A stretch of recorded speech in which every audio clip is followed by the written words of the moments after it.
Breaking. FBI and ICE raid Somali mansion in LA. $1.9 billion trafficking empire exposed. In the Bel Air Hills of Los Angeles. What they found inside would expose one of the largest human trafficking and narcotic smuggling networks ever discovered on American soil. $1.9 billion in illicit proceeds. 43 tons of cocaine, heroin, fentanyl, and methamphetamine seized in a single coordinated strike. And at the center of it all, a web of corruption that reached from Los Angeles City Hall to the highest levels of state government. This is the story of how a criminal empire operated in plain sight, and how federal law enforcement brought it down. The operation had a name: Operation Shadowport. And what you are about to hear is how deep it goes. The first raid began in darkness. 3:51 a.m. Wilshire Boulevard, Los Angeles, California. Fog rolled thick through the streets.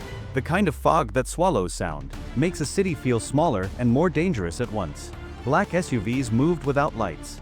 FBI tactical units, DEA enforcement teams, ICE special agents, SWAT teams from the LAPD, coordinated under federal command, moving like shadows through the pre-dawn silence. The target was the Bel Air Mansion, 12,000 square feet of glass and marble overlooking the city. The property belonged to a shell company registered in the Cayman Islands. But inside, federal investigators knew, was the nerve center of a trafficking empire that spanned 3 continents. At 3:47 a.m., they breached. Flashbangs erupted through the front entrance. The sound of stacked windows shattering. Agents in tactical gear, weapons raised, moving through rooms filled with modern art and Italian furniture. In the main office on the 2nd floor, they found servers still running. Encrypted communications still live. 3 suspects tried to flee through a rear exit, but agents were already positioned. 20 seconds later, they were on the ground, hands behind their heads. The real discovery came in the basement. A hidden vault, accessed through a painting. Inside, 43 tons of narcotics. Not a rumor, not an estimate. Actual measured, documented narcotics. Cocaine, heroin, fentanyl, methamphetamine, stacked in industrial containers. The fentanyl alone, 2.1 million pills, represented enough deadly substance to kill over 4 million people. The cash was stacked in another room. $780 million in American currency, shrink-wrapped and organized by denomination. But the agents found something else. Something that made the raid commander stop. Locked steel boxes. Inside, encrypted hard drives, client ledgers, and something more troubling: patrol schedules, internal police communications, border crossing authorization codes, names of government officials. Not suspects, not targets, actual officials still serving. Within the hour, similar raids were happening across Los Angeles County. In downtown LA, at a logistics hub that officially moved produce for restaurants across California. In Long Beach, at a shipping container facility registered as an agricultural export business. In Commerce, at what appeared to be a construction equipment warehouse. In Compton, at a migrant smuggling transit house where over 80 people, many trafficked, were being held in basement cells. At each location, the same pattern: high-grade narcotics, massive cash stores, encrypted communications infrastructure, and always, the same names appear in seized documents. The same government authorization codes. The same corrupt officials provide protection. By sunrise, 147 suspects were in federal custody. The evidence moved to the FBI field office in downtown Los Angeles. It moved to a secure cyber forensics lab on the 8th floor. Here, federal analysts began the work of breaking encryption and mapping the network. It took 2 days. The operation was code-named Shadowport, but the technical architects called it something else: the Meridian Protocol. It was sophisticated in ways that suggested military-level planning. Not just criminals, not just a cartel, military. The network diagram, once decrypted, showed shell companies spreading like a spider web across North America. 34 registered entities. Maritime logistics firms based in Florida and Texas. Restaurant chains operating in 7 states. Green energy grant recipients managing solar farms that never existed. Agricultural cooperatives tied to border counties in California, Arizona, and Texas. A nonprofit foundation in Los Angeles County supposedly helping migrant communities, but actually coordinating human trafficking operations. The money flowed in patterns. Cash from street-level distribution in major cities. Consolidated into regional hubs. Moved across state lines through business transfers and wire transactions disguised as legitimate commerce. Then moved offshore to the Caymans, Panama, and Singapore. Then back into the country through real estate purchases, automotive dealerships, and cryptocurrency accounts. The fentanyl came from suppliers in China and Mexico. The cocaine came through Central American transit routes. The heroin came from the poppy fields of Afghanistan, shipped through the port of Long Beach under false manifests. The methamphetamine was produced in 2 super labs, both discovered during the raids, both capable of producing over 500 kilograms per week. The human trafficking numbers were staggering. 43 trafficking corridors identified across the Southwest. Over 800 people were brought into the country against their will in the past 18 months alone. Young women, families, children, forced into labor, prostitution, and drug manufacturing.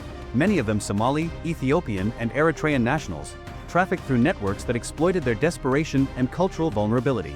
But the real revelation came from the client ledgers. The analysts found a single master account, a controller account, encrypted communications initiated from a secondary server that could only be accessed with a military-grade authentication key, the digital signature on every major operation, every shipment approval, every police protection arrangement, every border crossing authorization. The signature led to one person, Governor Marcus Whitfield, fictional name, real position, the governor of California, the man responsible for state law enforcement, the man who controlled the California National Guard, the man who had just won re-election by 12 points, running on a platform of border security and organized crime prevention. The ledgers showed transactions dating back 5 years. $240 million paid directly to accounts linked to Whitfield's family businesses. Authorization codes for drug convoys timed perfectly with shifts when state border patrols were mysteriously diverted to other locations. Encrypted messages discussing the creation of a parallel enforcement apparatus within the California Highway Patrol. Discussions about reshaping state law enforcement to prioritize cartel operations over public safety. This was not corruption. This was command-level collusion. This was a governor who had quietly turned his entire state into a fortress for organized crime. A Somali-linked trafficking cartel, not yet publicly named, had purchased the highest office in California. And with it, they had purchased an entire infrastructure of law enforcement, border security, and political protection. The scale of it was almost incomprehensible. The fentanyl epidemic kills 50,000 Americans a year. The cocaine and heroin are destroying communities coast to coast. Human trafficking destroys lives and families.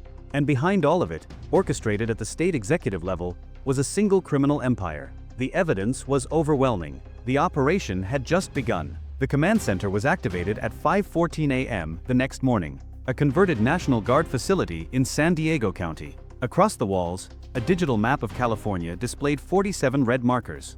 Each one represented a confirmed cartel safehouse, processing facility, distribution hub, trafficking waypoint, or corrupt government office. The operation was going to be massive. Over 1,000 federal agents were being mobilized. FBI, DEA, ICE, DHS Special Ops teams, SWAT units from every major California police department, U.S. Army personnel deployed to secure border zones, U.S. Navy assets positioned in the Pacific off Long Beach and San Diego to intercept maritime shipments, Border Patrol vehicles positioned at every major crossing in California, Arizona, and Nevada, Black Hawk helicopters on standby, reconnaissance drones operating in the airspace above known cartel facilities. The operation took 12 hours. A synchronized, statewide strike across California, designed to hit every asset of Shadowport simultaneously. No warning, no coordination possible between locations. The goal was total, crushing dismantlement of the network in a single night. The first wave hit at 9:04 p.m. In the Mojave Desert, outside Barstow, agents converged on an industrial warehouse registered as a ceramic tile factory. Inside, the Northern Superlab, 200 agents rappelling from helicopters, breaching from all sides, firearms, grenades, riot shields. The suspects inside had maybe 90 seconds of warning before federal agents flooded the compound. The lab went down in 20 minutes. 200 kilograms of methamphetamine seized. Equipment valued at $4 million destroyed. 14 suspects in custody. The facility's scale was massive. The capacity was 40 tons per month. 40 tons of methamphetamine flowing toward American cities every single month. In the wealthy neighborhoods of San Diego, 19 federal agents hit a cartel money counting house disguised as a high-end jewelry store. $3 million seized in that single location. $17 million across all synchronized money house operations. In the port of Long Beach, U.S. Navy boarding teams seized a cargo vessel arriving from Shanghai. The manifest said electronics. The containers held something else. 32 tons of cocaine. A shipment worth $800 million on the street. The largest narcotics seizure from a maritime vessel in American history. In a migrant smuggling operation spanning 3 houses in downtown LA, ICE teams freed 86 trafficking victims. 62 of them are children.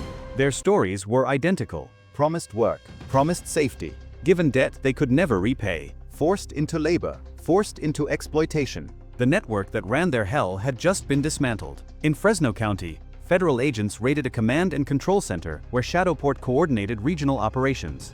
They found live communications with cartel operatives in Mexico, maps of drug trafficking routes, schedules for shipments, lists of corrupt officials in 3 states who were being paid for protection. The operational intelligence seized in that single location would fuel federal prosecutions for years. In a mansion in the Hollywood Hills, agents arrested State Senator David Hargrove. Fictional name, real position. He had accepted $7 million in bribes to vote against legislation that would have increased drug enforcement funding. The payments had been made through shell companies and cryptocurrency transfers.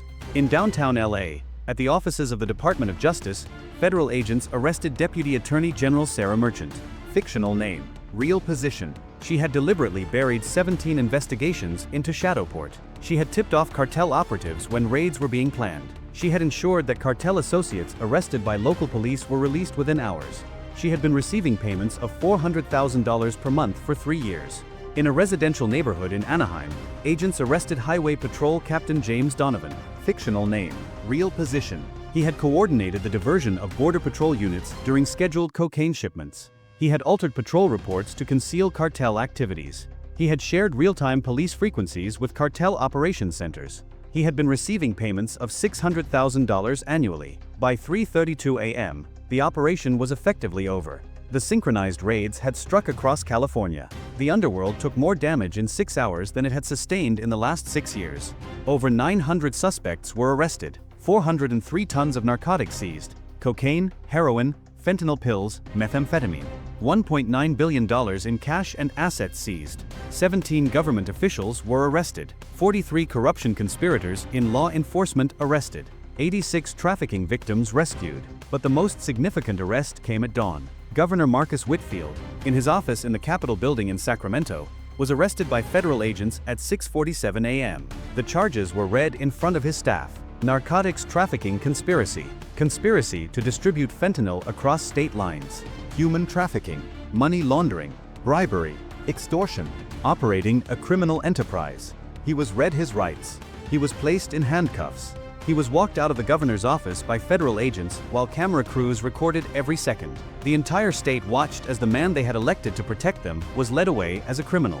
The forensic investigation that followed revealed the true scope of the corruption. Federal investigators began examining the encrypted servers. They looked at patrol logs, border crossing manifests, internal police communications, wiretap transcripts, financial records. What they found was systematic, engineered corruption. The cartel had not just infiltrated law enforcement. They had redesigned it. They had created what amounted to a parallel police force operating inside legitimate agencies. Highway patrol units that only responded to cartel-related emergencies.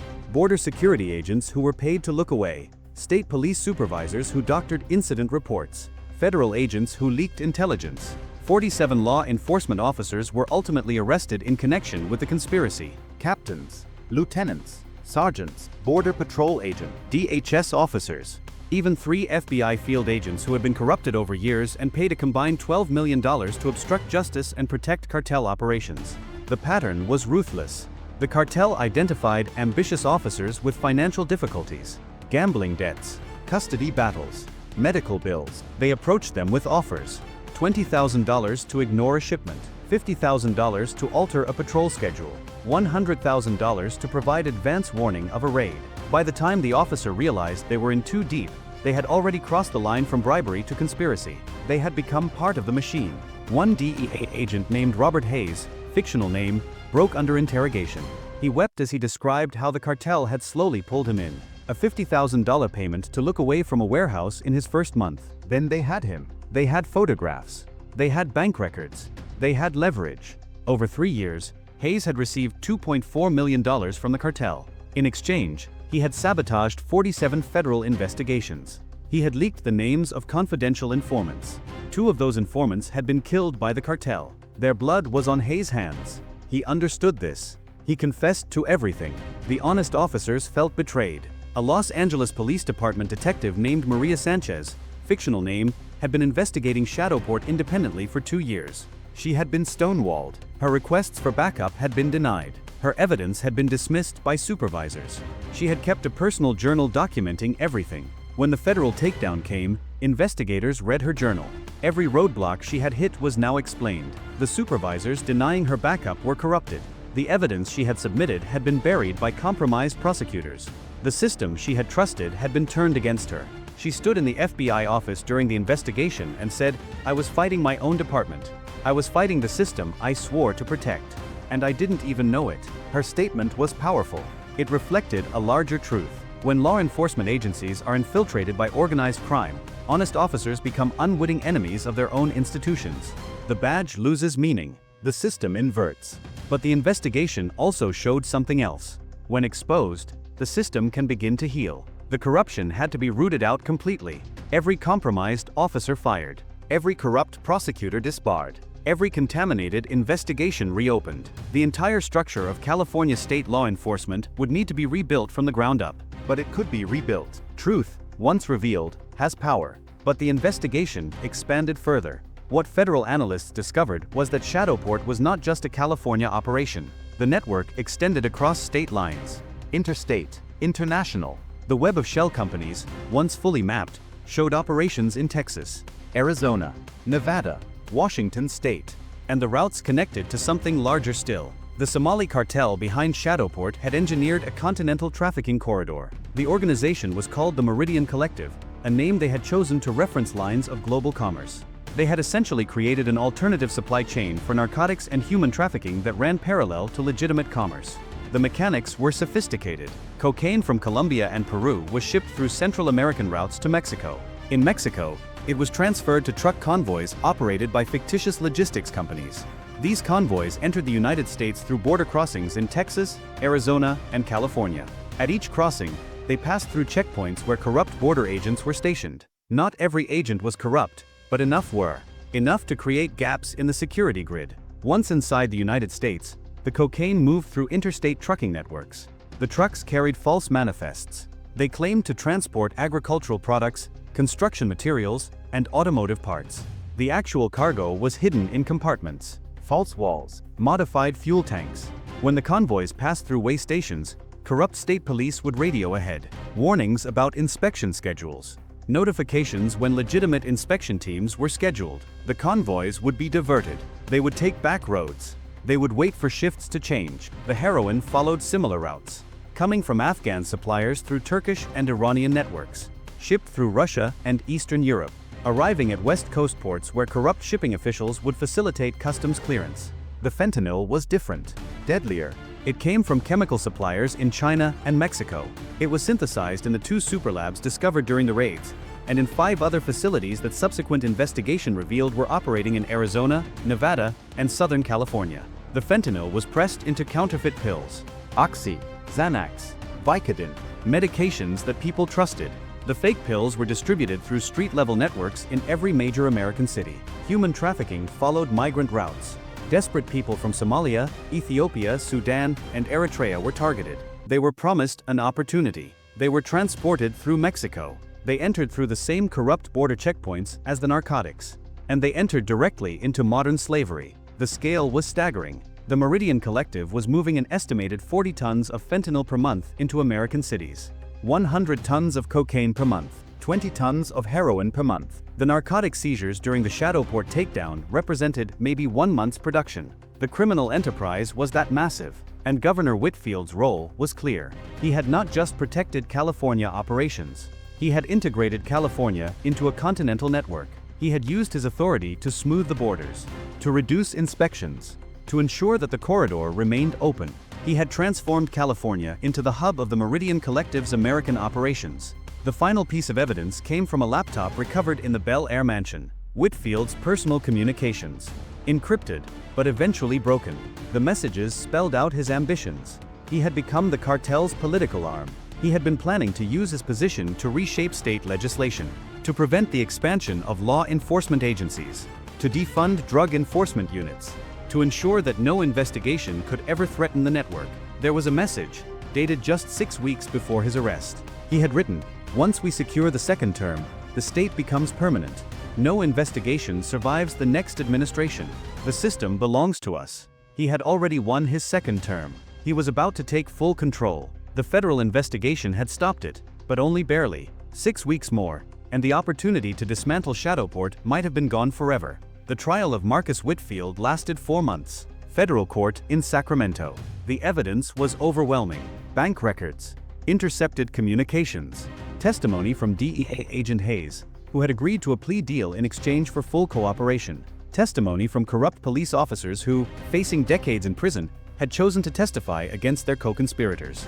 The prosecution presented 43 separate incidents of deliberate obstruction of justice, 27 instances of money laundering, 31 instances of narcotics trafficking conspiracy, 12 instances of human trafficking facilitation. The count was exhausting. The evidence was undeniable. Whitfield maintained his innocence throughout. He claimed the documents were fabricated. The testimony was coerced. The investigation was politically motivated. But the jury did not believe him. Neither did the judge. The verdict came on a Wednesday afternoon. Guilty on 41 counts. Not guilty on 2 counts of money laundering, where evidence was circumstantial, but guilty on nearly everything else. The sentencing came 6 weeks later. Life imprisonment, plus an additional 90 years. Whitfield would die in federal prison. His assets were seized. His property was sold. Over $1.2 billion in Whitfield family assets was liquidated. Some of it would be used to compensate trafficking victims. Some would be used to rebuild law enforcement agencies that had been compromised. Across California, the structural repairs began. The entire California Highway Patrol Command was replaced. The State Police Academy was restructured with new oversight protocols. Border Patrol units in California were audited and cleansed. The Attorney General's office was reorganized under new leadership. But the investigation did not end. Federal prosecutors turned their attention to the remaining cartel operatives, the supplier networks, the logistics coordinators, the street-level distributors. Over the following 18 months, 384 additional arrests were made across 5 states. The Meridian Collective was dismantled, not destroyed but crippled. The Continental Narcotics Corridor was closed.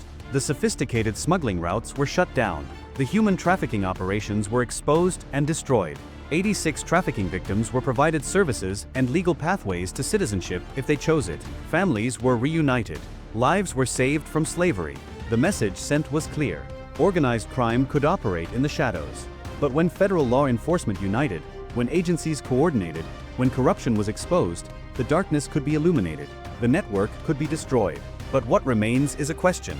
A dark question that lingers after the trials and the convictions and the celebrations of law enforcement success. How much of this could have been prevented? How many deaths did the fentanyl from Shadowport cause while Governor Whitfield protected its distribution networks? The CDC estimates that fentanyl killed over 50,000 Americans in the year of the Shadowport operation. Not all of it came from the Meridian Collective, but some of it did. How many of those 50,000 deaths could have been prevented if honest investigators like Maria Sanchez had been supported? How many families would still be intact? How many trafficking victims would have remained free if the border had not been deliberately compromised? How many people would have avoided years of slavery? The answer is unknowable, but it is not zero. The corruption cost lives. Real American lives. Real families destroyed. This is the power of political corruption. It does not require obvious violence. It does not require tanks rolling through streets or overt military coups. Sometimes power needs only silence, only ambition, only the slow transformation of institutions from servants of justice into servants of crime. By the time the public understands what has happened, it is often too late. The system has been inverted. The badge has been corrupted. Justice has been compromised. What happened in California was not unique. It was discovered only because of an exceptional coincidence. A warehouse manager at the Bel Air mansion who became paranoid and made an anonymous call. A DEA field agent in Long Beach who, by luck, was not part of the corrupted network and noticed discrepancies in shipping manifests. A Los Angeles detective named Maria Sanchez who refused to accept the roadblocks and kept investigating independently. Without any one of these people, Shadowport would still be operating. Governor Whitfield would still be in office. The narcotics would still be flowing. The people would still be enslaved. So this story is a warning. Political corruption on this scale is possible.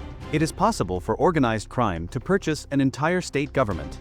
It is possible for law enforcement to become an instrument of the criminal enterprise it is meant to fight.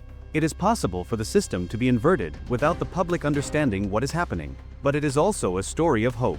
When corruption is exposed, when federal agencies coordinate, when honest investigators are supported and believed, The system can be rebuilt. Justice can be restored. The darkness can be illuminated. If you have information about organized crime, about corruption, about trafficking, about narcotics operations, there is a reporting system. The FBI tip line, the DEA tip line, local law enforcement, anonymous tip lines in every city.